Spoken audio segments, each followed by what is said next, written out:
What's up, what's up, what's up, madlang chicken?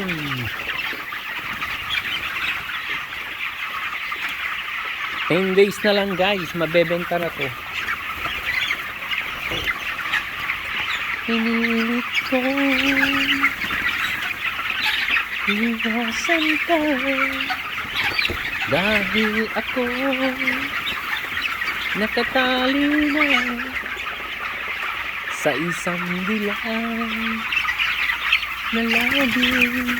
Minahal ko ng tapat at hindi magbabago kailan pa man. Ngunit habang tumatagal ako sa'yo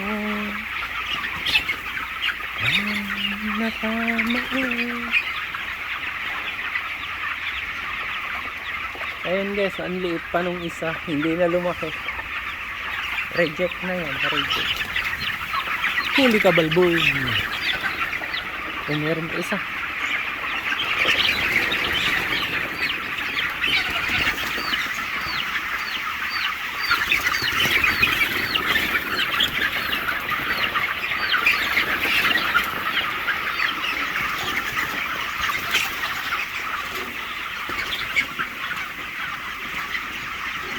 Hindi na naandar yung heater guys. Pa isa-isa na lang.